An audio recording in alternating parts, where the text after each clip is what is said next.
Então, o sumo sacerdote perguntou a Estevão: são verdadeiras estas acusações? A isso ele respondeu: irmãos e pais, ouçam-me. O Deus glorioso apareceu a Abraão, nosso pai, estando ele na Mesopotâmia antes de morar em Harã, e lhe disse: saia da sua terra e do meio dos seus parentes e vá para a terra que eu lhe mostrarei. Então ele saiu da terra dos caldeus e se estabeleceu em Harã. Depois da morte de seu pai, Deus o trouxe a esta terra onde vocês agora vivem. Deus não lhe deu nenhuma herança aqui, nem mesmo o espaço de um pé, mas lhe prometeu que ele, e depois dele, seus descendentes possuiriam a terra, embora naquele tempo Abraão não tivesse filhos. Deus lhe falou dessa forma: seus descendentes serão peregrinos numa terra estrangeira e serão escravizados e maltratados por 400 anos. Mas eu castigarei a nação a quem servirão como escravos. E depois sairão dali e me adorarão neste lugar. E deu a Abraão a aliança da circuncisão. Por isso Abraão gerou Isaque e o circuncidou 8 dias depois do seu nascimento. Mais tarde Isaque gerou Jacó e este os 12 patriarcas.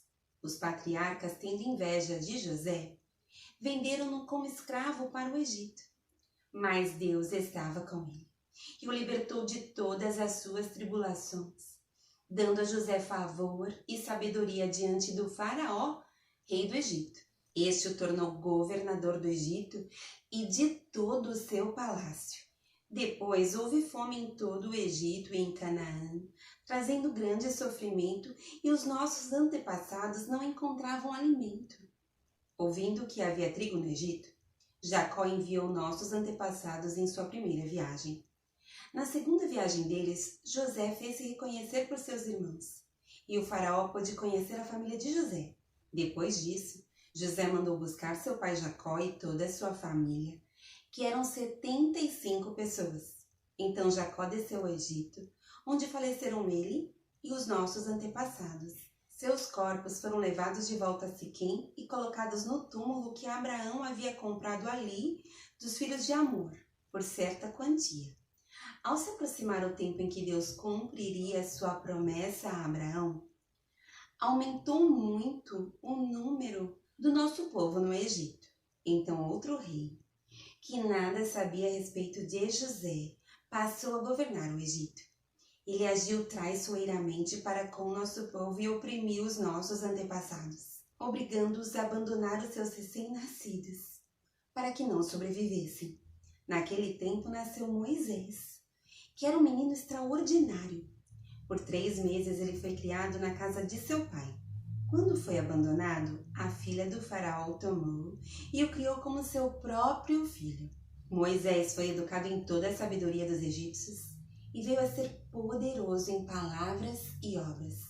Ao completar 40 anos, Moisés decidiu visitar seus irmãos israelitas. Ao ver um deles sendo maltratado por um egípcio, saiu em defesa do oprimido e o vingou matando o egípcio.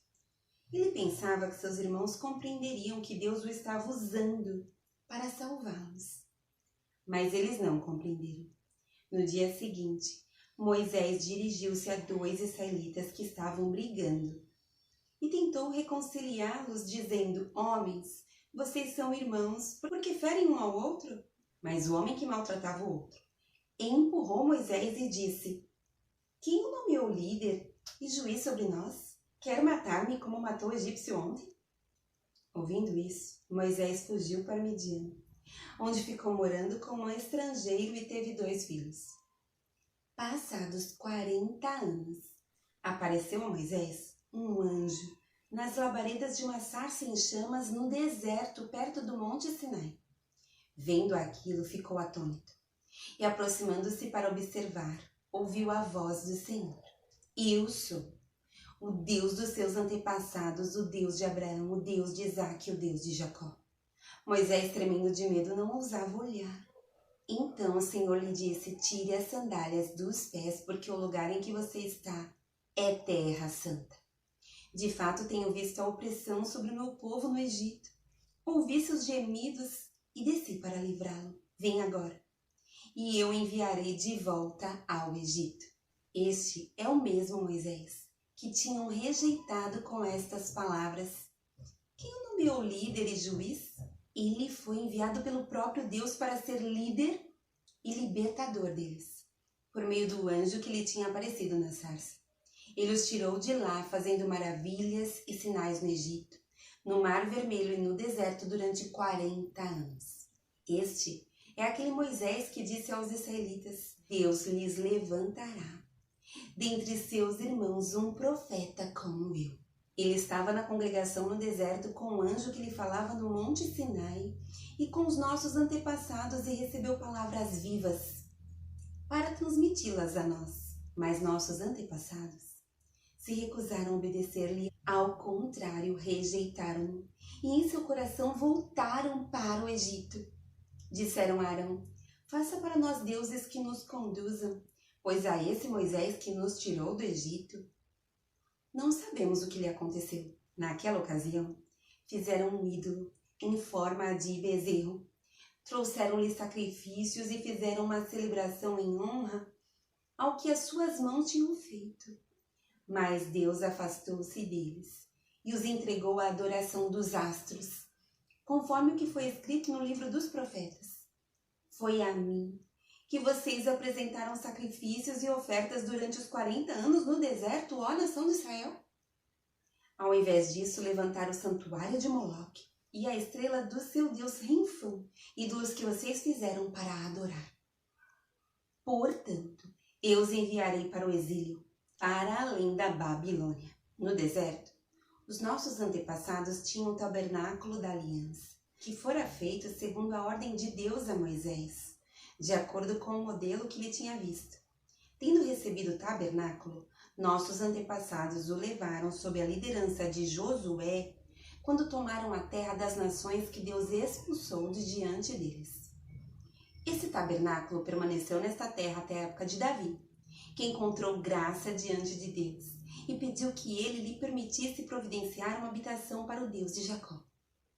Mas foi Salomão quem lhe construiu a casa.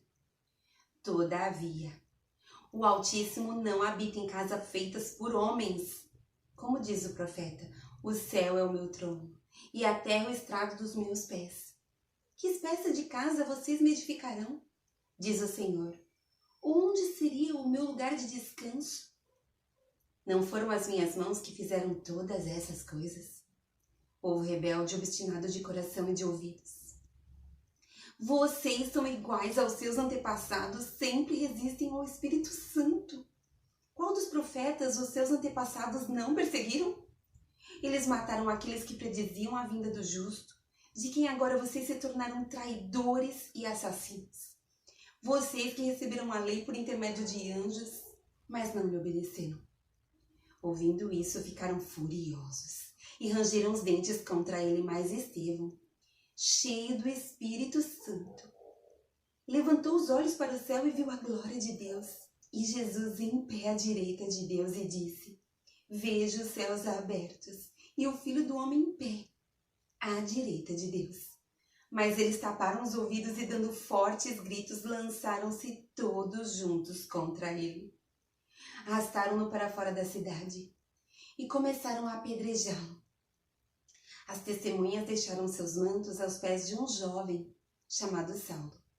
Enquanto apedrejavam Estevão, este orava: Senhor Jesus, recebe o meu espírito. Então caiu de joelhos e bradou: Senhor, não os considere culpados desse pecado. E tendo dito isto, adormeceu. E Saulo estava ali, consentindo na morte de Estevão. Naquela ocasião, desencadeou-se grande perseguição contra a igreja em Jerusalém. Todos, exceto os apóstolos, foram dispersos pelas regiões da Judéia e de Samaria. Alguns homens piedosos sepultaram Estevão e fizeram por causa dele grande lamentação. Saulo, por sua vez, devastava a igreja. Indo de casa em casa, arrastava homens e mulheres e os lançava na prisão. Os que haviam sido dispersos pregavam a palavra por onde quer que fossem. Indo Filipe para uma cidade de Samaria, ali lhes anunciava o Cristo. Quando a multidão ouviu Filipe e viu os sinais milagrosos que ele realizava, deu unânime atenção ao que ele dizia. Os espíritos imundos saíam de muitos, dando gritos, e muitos paralíticos e mancos foram curados. Assim, houve grande alegria naquela cidade. Um homem chamado Simão vinha praticando feitiçaria durante algum tempo naquela cidade, impressionando todo o povo de Samaria. Ele se dizia muito importante, e todo o povo, do mais simples ao mais rico, dava-lhe atenção e exclamava: "Este homem é o poder divino, conhecido como grande poder." Eles o seguiam, pois ele os havia iludido com sua mágica durante muito tempo. No entanto, quando Filipe lhes pregou as boas novas do reino de Deus e do nome de Jesus Cristo, creram nele e foram batizados tanto homens como mulheres. O próprio Simão também creu e foi batizado, e seguia Filipe por toda a parte, observando maravilhado os grandes sinais e milagres que eram realizados. Os apóstolos em Jerusalém, ouvindo que Samaria havia aceitado a palavra de Deus, enviaram para lá Pedro e João. Estes, ao chegarem, oraram para que eles recebessem o Espírito Santo, pois o Espírito ainda não havia descido sobre nenhum deles. Tinham apenas sido batizados em nome do Senhor Jesus. Então Pedro e João lhes impuseram as mãos e eles receberam o Espírito Santo.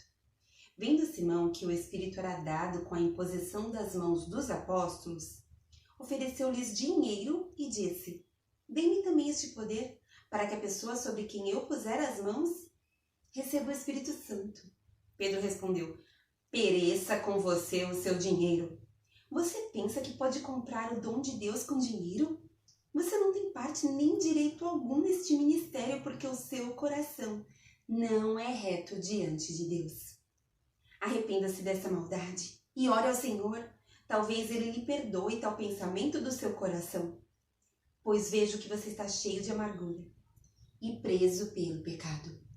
Simão, porém, respondeu: "Orem vocês ao Senhor por mim, para que não me aconteça nada do que vocês disseram."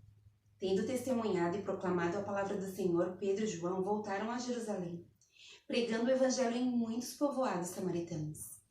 Um anjo do Senhor disse a Filipe: "Vá para o sul, para a estrada deserta que desce de Jerusalém a Gaza." Ele se levantou e partiu. No caminho, encontrou um eunuco etíope, um oficial importante, encarregado de todos os tesouros de Candace, rainha dos etíopes. Esse homem viera a Jerusalém para adorar a Deus. E de volta para casa, sentado em sua carruagem, lia o livro do profeta Isaías. E o Espírito disse a Filipe: "Aproxime-se dessa carruagem e acompanhe." Então Filipe correu para a carruagem, ouviu o homem lendo o profeta Isaías e lhe perguntou: "O senhor entende o que está lendo?" Ele respondeu: "Como posso entender se alguém não me explicar?" Assim, convidou Filipe para subir e sentar-se ao seu lado. O eunuco estava lendo essa passagem da Escritura. Ele foi levado como ovelha para o matador, e como cordeiro mudo diante do tosqueador, ele não abriu a sua boca. Em sua humilhação foi privado de justiça. Quem pode falar dos seus descendentes? Pois a sua vida foi tirada da terra. O eunuco perguntou a Filipe: "Diga-me, por favor, de quem o profeta está falando? De si próprio ou de outro?" Então Filipe, começando com aquela passagem da Escritura, anunciou-lhe as boas novas de Jesus. Prosseguindo pela estrada, chegaram a um lugar onde havia água. O eunuco disse: "Olha aqui a água. Que me impede de ser batizado?" Disse Filipe: "Você pode, se crê de todo o coração." O eunuco respondeu: "Creio que Jesus Cristo é o Filho de Deus." Assim, deu ordem para parar a carruagem. Então Filipe e o eunuco desceram a água e Filipe o batizou. Quando saíram da água, o Espírito do Senhor arrebatou Filipe repentinamente. O eunuco não via mais e, cheio de alegria, seguiu seu caminho.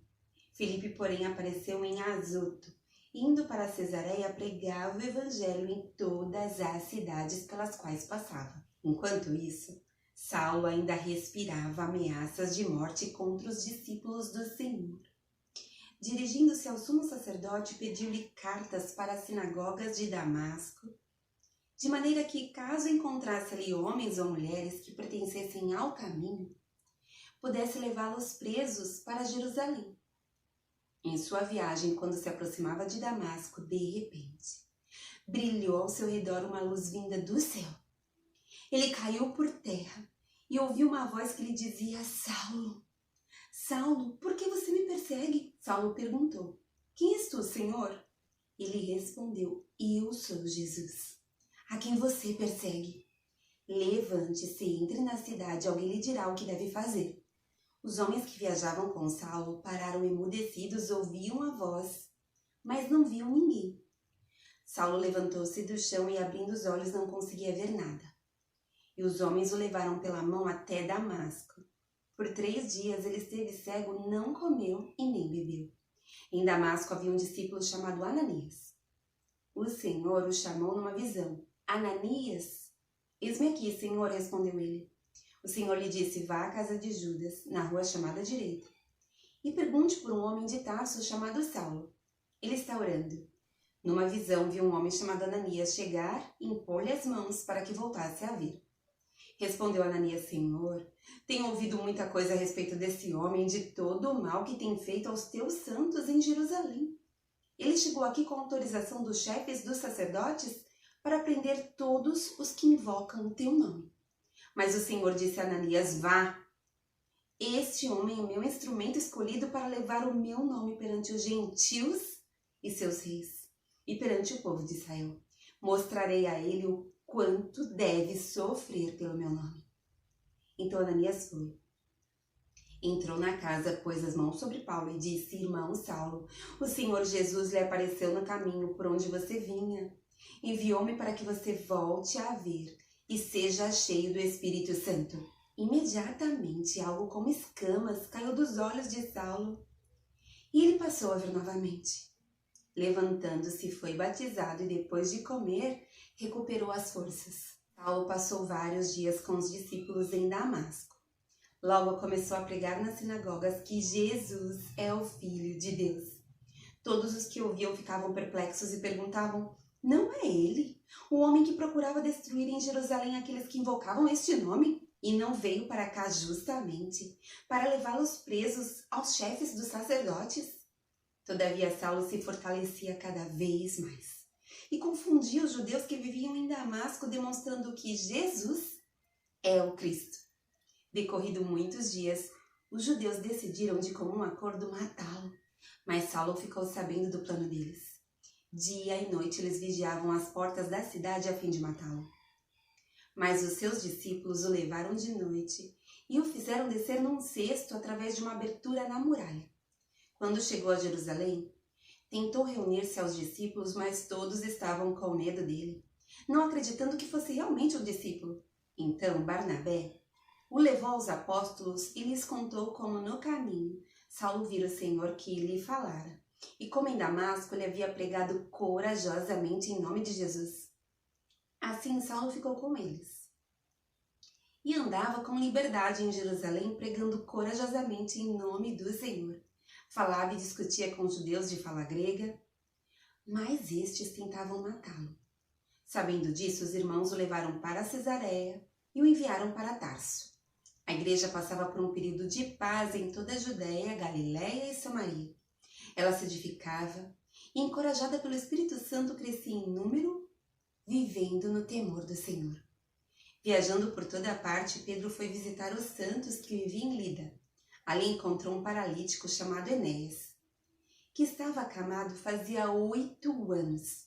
Disse-lhe Pedro: Enéas, Jesus Cristo vai curá-lo. Levante-se e arruma a sua cama. Ele se levantou imediatamente. Todos os que viviam em Lida e Sarona ouviram e se converteram ao Senhor. Em Jope havia uma discípula chamada Tabita, que em grego é Dorcas, que se dedicava a praticar boas obras e dar esmolas. Naqueles dias ela ficou doente e morreu, e seu corpo foi levado e colocado num quarto do andar superior. Lida ficava perto de Jope, e quando os discípulos ouviram falar que Pedro estava em Lida, mandaram-lhe 2 homens dizer-lhe: não se demore em vir até nós. Pedro foi com eles e, quando chegou, foi levado para o quarto do andar superior.